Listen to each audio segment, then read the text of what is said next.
من يهد الله فلا مضل له ومن يضلل فلا هادي له. أشهد أن لا إله إلا الله وأشهد أن محمدا عبده ورسوله لا نبي بعده.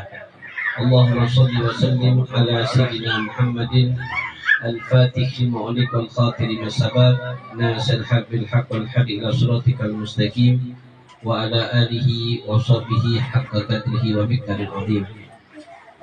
سبحانك لا علم لنا إلا ما علمتنا إنك أنت العليم الحكيم. رب اشرح لي صدري ويسر لي أمري واحلل عقدة من لساني يفقهوا قولي وصدق لساني واهدي قلبي بحق سيدنا محمد صلى الله عليه وسلم. اللهم ارزقنا فهم النبي وحفظ المرسلين وإرحام الملائكة المقربين. اللهم أغننا بالعلم وزينا بحلمي وأكرمنا بالتقوى وجميلنا بالعافية يا أرحم الراحمين يا فتاح يا عليم يا فتاح يا عليم افتح علينا فتحا قريبا. اللهم إنا نسألك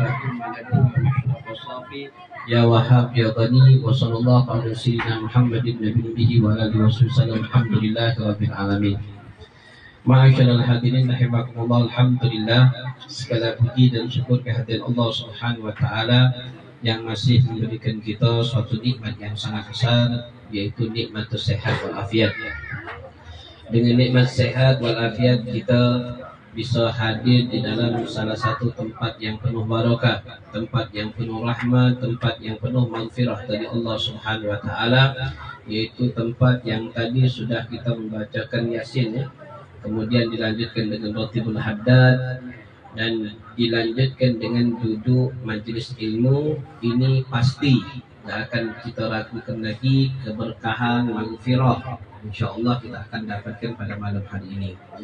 Salawat dan salam atas junjungan kita Nabi besar Muhammad SAW, pada para sahabatnya dan para pengikutnya ila yaumil qiyamah. Ma'asyiral hadirin rahimakumullah, alhamdulillah, kita juga doakan tadi katanya ngunduh mantu ya dah. Nah, ngunduh mantu pengantin dari Muhammad Indra Saputra dengan Anissa Sifriana.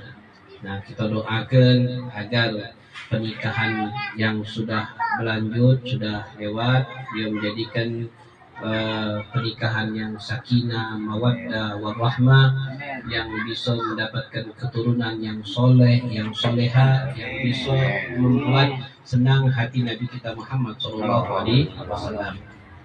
Nah, ma'asyiral hadirin rahimakumullah, alhamdulillah, kita berkumpul di sini. Setiap kita pasti melakukan perbuatan dosa.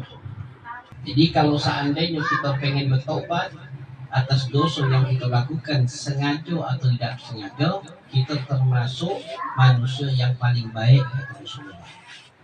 Nah, jadi bagaimana caranya untuk kita menghapus dosa? Nah, caranya untuk kita memperbanyak amal ibadah kepada Allah.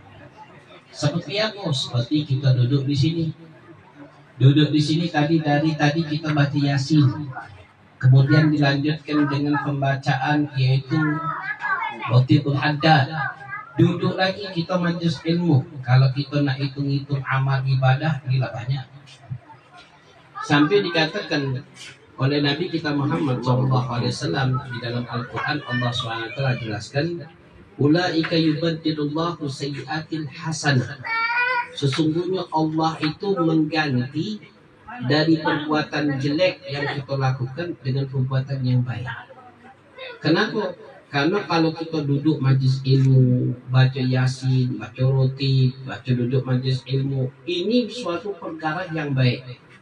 Nah, perkara yang baik ini bisa menghapus dosa kita.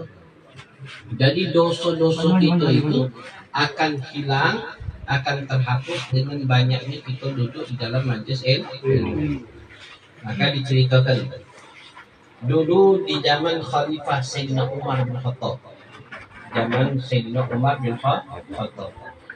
Sayyidina Umar bin Khattab, kita tahu lah dewek, terkenal dengan tegasnya. Tegasnya, ibarat kata yang lembek-lembek, tidak tegas pada Khalifah pada saat itu. Kemudian di dalam pertengahan jalan ada salah satu daripada kalau kita ini namanya umat lah, umat dari zaman itu, umat Nabi kita Muhammad SAW, itu daripada zamannya Khalifah Sayyidina Umar. Dia biasa di zaman dulu kan masih galak mabuk, ya dah.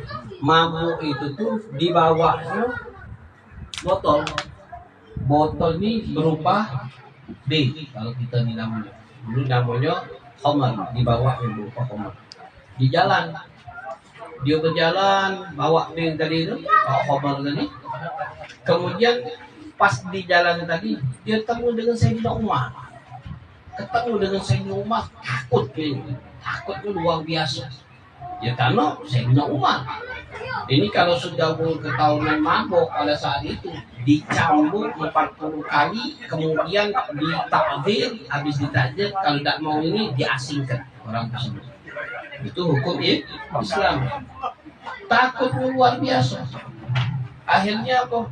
Akhirnya dia ngomong dalam hati, ya Allah, katanya, kalau seandainya aku selamat daripada Sayyidina Umar ini, katanya, aku selamat daripada Sayyidina Umar ini, aku tidak galak lagi untuk minum khamar. Aku tidak galak lagi minum bir. Kalau seandainya aku selamat. Jadi pas beneran dia berjalan, papasan dengan Sayyidina Umar. Sayyidina Umar bertanya, apa yang kau bawa? Takut luar biasa. Apa yang kau bawa? Kata yang tadi laki-laki tadi ngomong spontan, dia ngomong, ya Amirul Mukminin, wahai Sayyidina Umar, aku bawa katanya cukup. Aku bawa cukup. Kata Sayyidina Umar, coba tunjukkan aku cukup. Subhanallah, ditunjukkan pemuda tersebut yang khamar tadi, yang bir tadi jadi cukup. Jadi cukup. Subhanallah. Akhirnya dia selamat.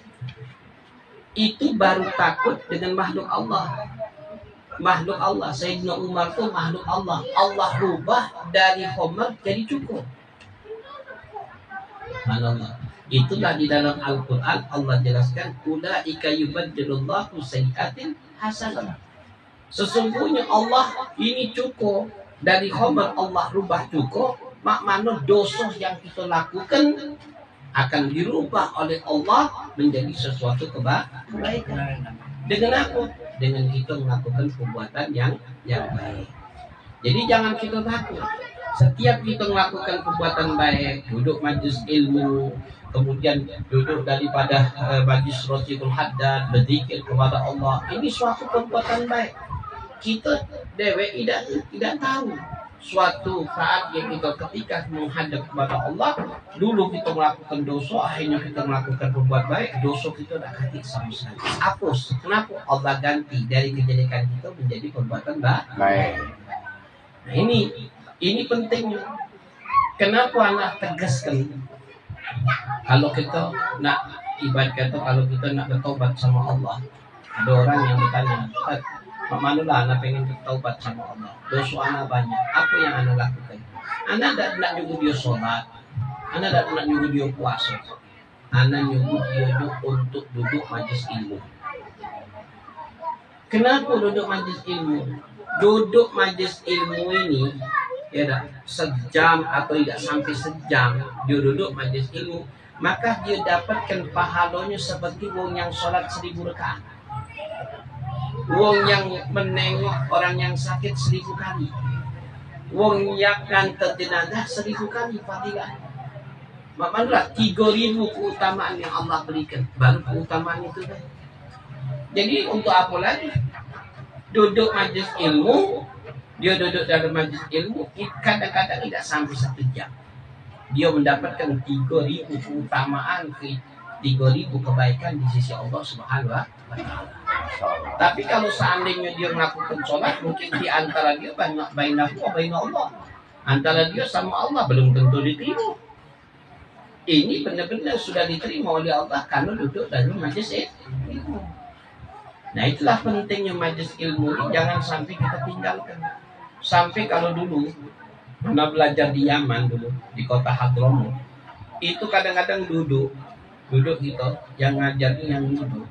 Tapi yang hadirnya syibat, wong tua ini bukan wong yang bahlul, bukan wong yang tidak tahu ilmu, wong alim, wong alim subhanallah, duduk majlis ilmu. Sampai ada wong Indonesia pengen bertanya, ya Syekh katanya, antum ini alim, alim. Ibarat kata kalau seandainya dibandingkan wong yang ngajar dengan yang duduk ini, mungkin alimlah yang duduk itu. Kalau ibarat kata kalau kita ini lebih banyak gagamnya dibandingkan kita, pengalamannya lebih banyak. Tapi aku jawaban yang Syekh tersebut katanya, ana duduk di sini selagi anak dapat ilmu dan anak pengen mendapatkan keberkahan daripada duduk majlis ilmu. Anak takut kalau seandainya anak pengen kalau keluar dari tempat duduk majlis ilmu sampai di jalan anak meninggal dalam keadaan syahid. Itu yang dipinta. Nah, memang majlis ilmu ini bukan gampang, berat nih. Anda kata yang dinamakan majlis ilmu tidak berat. Kita tanya bersama, nak tergerak hati kita nak duduk majlis ilmu berat. Ujian kita, cobaan kita, itu beratnya duduk majlis ilmu. Tapi kalau kita sudah kita paksakan, kita biasakan, insya Allah jadi ringan. Coba kita yang baru-baru, ya dah. Yang baru-baru yang duduk majlis ilmu berat. Hanya teman kita yang duduk majlis ilmu yang baru-baru, beratnya. Rintangannya belum dia ada masalah, baru nak pergi, nak ngurus rumah dulu, nak pergi lagi anak udah, belum nak ini lagi kawan ngajak gawe, belum nak ini, banyaklah tantangannya banyak. Kalau kita tidak dipaksakan berat nian kati yang dinamakan sampai duduk majlis ilmu ngantuk. Tidak ngantuk, rasa panas, binsal nak mana-mana gitu. Barulah dengar lah binsal, kamunya bisa ceramah. Nah, ini hati-hati. Kenapa? Karena cobaan orang yang nuntut ilmu ini berat. Hati yang dinamakan tidak berat. Tapi subhanallah, dikarenakan kita duduk majlis ilmu, maka Allah akan mengganti yubaddilullahu sayyi'atil hasanah. Allah akan ganti kejelekan kita tadi itu yang kita melakukan yang lampau dengan kekuatan yang baik. Nah, ini subhanallah. Sampai diceritakan lagi. Itu banyak-banyak cerita baik. Jadi diceritakan di zaman dulu, yaitu zamannya Nabi kita Muhammad SAW, Abu Hurairah dengan Nabi kita Muhammad SAW lagi sholat Isya berjamaah. Setelah sholat Isya berjalan berdua. Setelah berjalan berdua, maka setelah berjalan Rasulullah arah kanan, dia ada ke kiri. Nah, ini ada seorang perempuan datang kepada Abu Hurairah. Ya Abu Hurairah, aku pengen bertanya masalah. Masalah aku engkau bertanya, aku malu untuk menyebutkan. Engkau inilah yang termasuk dekat sama Nabi Muhammad dan engkau inilah termasuk yang banyak menimbah ilmu Nabi Muhammad. Jadi kalau aku nak langsung kepada Nabi Muhammad malu. Jadi aku pengen sama engkau. Kata Abu Hurairah, apa yang kau lakukan? Aku ni pengen bertobat. Apa yang kau lakukan? Aku ni melakukan perbuatan zina. Melakukan perbuatan zina. Setelah aku zina dan hamil anak zina tersebut, keluar anak tersebut aku bunuh karena malu. Apa kata Abu Hurairah? Ahlaka wa ahlaka, wahai mar'ati. Celaka kau. Kau yang lakukannya akan celaka. Taubatmu tidak akan diterima oleh Allah. Subhanallah, dengan ucapan Abu Hurairah tadi, pergi perempuan tadi dalam keadaan macam Cak Majnun. Ya, karena siapa yang mengucapkan? Abu Hurairah. Tapi serentak pikiran Abu Hurairah, ya Allah, Rasulullah ini masih ada. Masa aku membuat fatwa dewek katanya. Akhirnya Abu Hurairah datanginya kepada Nabi Muhammad. Datang kepada Nabi Muhammad menceritakan tentang terjadi seorang perempuan tersebut. Sudah diceritakan, aku jawaban Rasulullah kepada Abu Hurairah. Abu Hurairah, kalau Rasulullah ngomong ahlaka wa ahlaka ya Abu Hurairah. Celaka engkau wahai Abu Hurairah. Celaka engkau wahai Abu Hurairah. Kenapa engkau menyebutkan perempuan tersebut tidak akan diterima taubatnya Allah? Celaka engkau tidak dengar ayat Allah yang menjelaskan apa? Menjelaskan ulaika yubaddilullahu sayyi'ati hasanah. Sesungguhnya akan Allah rubah perbuatan jelek apapun yang dia lakukan ketika dia melakukan perbuatan baik. Jadi dosanya akan Allah rubah dengan melakukan perbuatan yang baik. Maka subhanallah, Abu Hurairah dengan ayat tersebut dia pergi mencari perempuan tersebut. Sampai ke mana? Sampai bertanya sama anak-anak kecil. Sampai anak-anak kecil bertanya-nya di mana seorang perempuan. Apa dikatakan? Abu Hurairah itu mencari perempuan tadi seakan-akan dia majnun, gila. Saking dia mengeluarkan fatwa itu yang mana di situ ada Nabi Muhammad.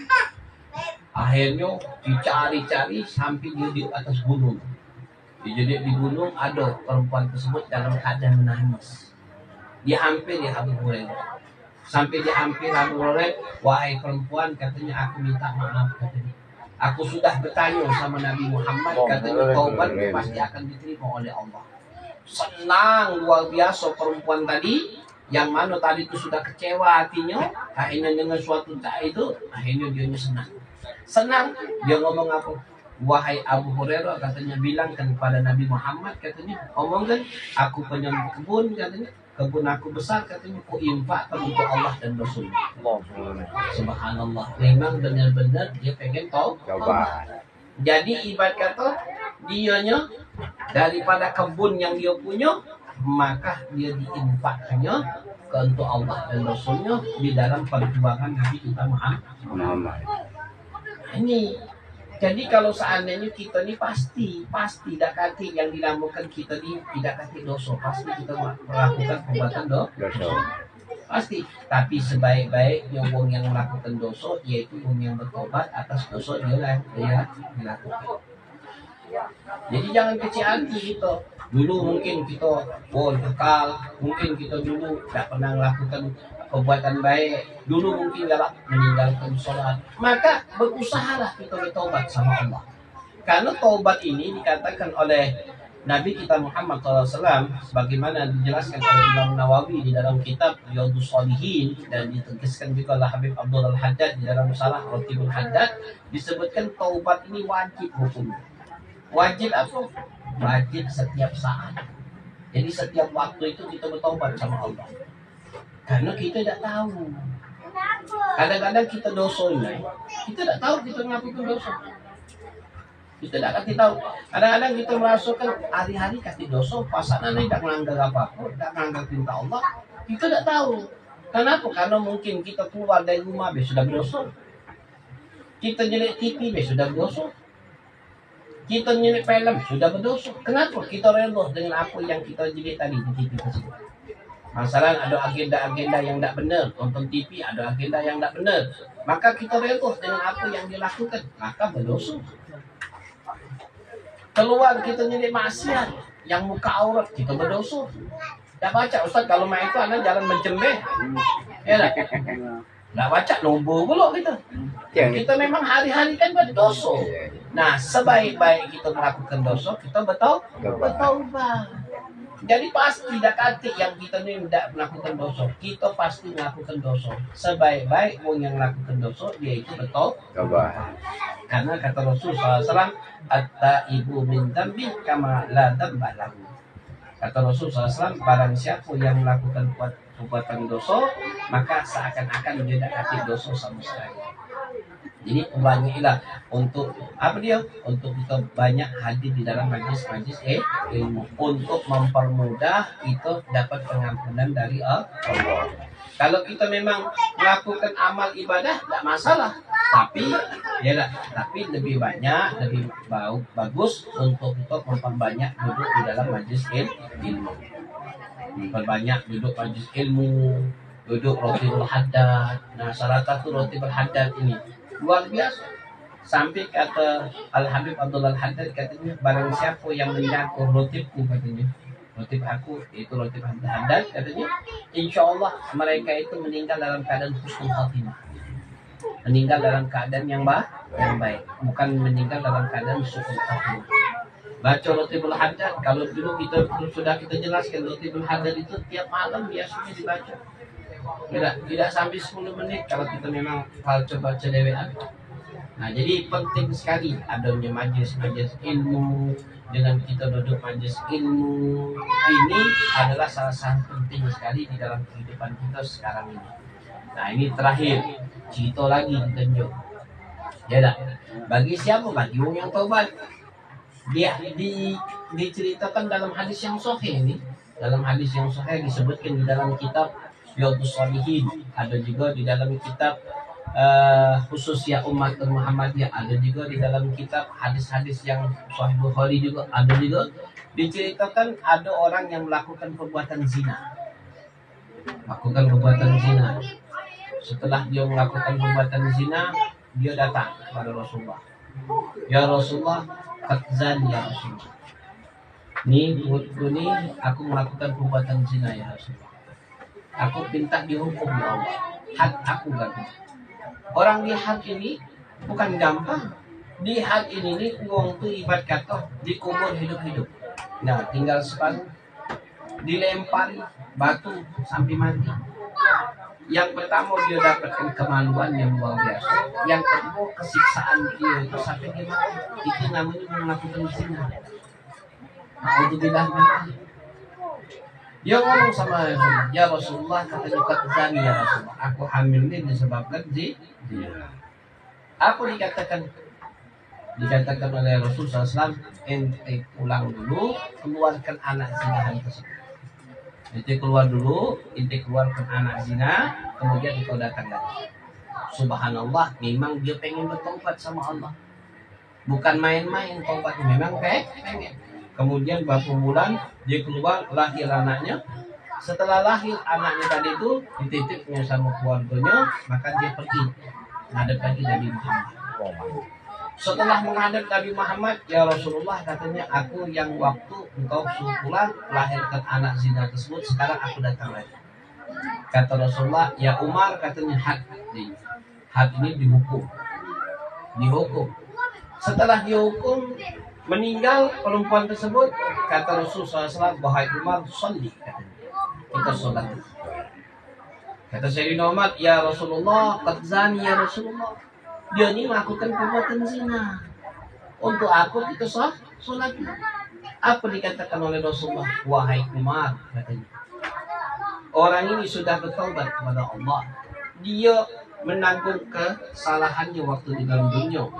Kalau seandainya taubatnya tadi, pahala yang dia dapatkan dari Allah, bagi-bagikan ke penduduk ahli Madinah itu, 70 penduduk ahli Madinah, dibagikan pahalanya masih banyak lebihnya. Kenapa? Karena dia bertaubat karena Allah. Jadi jangan kita, karena dia bertaubat. Jadi hukum dunia dia dapatkan, hukum akhirat tidak lagi. Kenapa? Karena taubatnya itu. Ya, taubat itu dia melakukan kesalahan bersama Nabi Muhammad, dihukum dengan kemaluan di dalam dunianya, tapi kelak di yaumul qiyamah tidak hati lagi dia akan mendapatkan. Ini subhanallah. Jadi apa dia? Allah ganti perbuatan yang baik yang dia bertaubat tadi, Allah ganti dengan perbuatan yang bagus. Yang ketika dia menghadap Allah tidak hati dosa sama sekali. Nah ini, jadi kita benar-benar jangan kita putus asa, berusahalah. Dengan apa? Memperbanyak amal ibadah kita kepada Allah. Banyak-banyak amal ibadah kita kepada Allah. Dengan apa? Duduk majlis ilmu. Nah ini Ustaz kami ini malam kami ada majlis, atau malam yang lain ada majlis, hadir. Ya, mungkin kita tidak baca hadir di ustaz-ustaz yang lain, ya cukup di sini jadilah. Yang penting jangan 1 bulan itu tidak pernah duduknya. Ya, duduk. Kalau 1 bulan kita tidak pernah duduk majlis ilmu, maka Allah akan memberikan kita al-qalbul qasih. Nah ini, qalbul qasih itu hati yang keras. Itu ada pembahasannya lagi. Nah lanjut sedikit nih, qalbul qasih ini hati keras. Itulah kadang-kadang maaf ngomong, Tanyalah dengan yang tukang berjudi, tukang mabuk, tukang berzina, kita tanya, tahu tak dosa zina? Tahu. Tahu tak dosa berjudi? Tahu. Tahu tak dosa untuk orang minum khamr? Tahu. Dia tahu. Nah kalau sudah tahu, mana lagi kita? Dia sudah tahu. Ini dosa besar. Tahu dia. Tinggal tuh, itulah kata ulama, lebih lemaklah berdakwah dengan orang yang jahil dibandingkan orang yang mengerti. Nak didakwa ke mana lagi kita? Tahu dosa zina, tahu dosa minum khamr, tahu dosa meninggalkan sholat, tahu. Nah bingung gitu. Itu kenapa sebabnya? Karena al-qalbul qasih, hatinya sudah keras. Kalau sudah hati keras, sudah tidak baca lagi dibedakan anak yang diantara yang baik dengan buruk itu tidak kati bedanya lagi. Tidak kati perbedaan sama sekali. Kenapa? Karena hatinya sudah keras. Kalau sudah hati keras tidak baca membedakan yang mana yang baik, yang mana yang tidak baik. Aduh masa ini biasa baik. Seakan-akan tak kati dosa itu sudah angin berlalu. Macam sekarang ya, dosa itu cuma dongeng semata. Nah itu ya, jadi alam akhirat itu cuma dongeng katanya. Tapi dia udah tahu kalau sudah mati bau terasa dia. Iya, jangan macam-macam. Ya, jangan macam-macam. Alam kubur itu tambah lagi alam akhirat. Alam kubur elak lagi gitu. Ya, tambah lagi alam akhirat. Kubur mana di kubur? Ya, tempat sempit. Nah, ya, taruh itu masuk ke tanah, tutup pakai papan, timling ke tanah lagi. Ya, tidak pacak keluar lagi. Cacing lipas alo-alo. Siapa yang nolong siapa? Bukan kita mati langsung habis, bukan kita nyuwang ateis. Ateis itu mendekati agama. Wong tak percaya kita ni wong seluruh agama, dari agama Kristen, Konghucu, Buddha. Nggak, itu pas dia meyakini ada mati, ada kehidupan setelah badal mati. Dia tahu pasti. Tapi beda profesi beda pendapatnya Dia pasti katanya selamat. Kalau kita tidak, tergantung ujian kita. Setiap agama pasti ada hari yang akan datang. Hari kematian itu ada hari yang hakikatnya.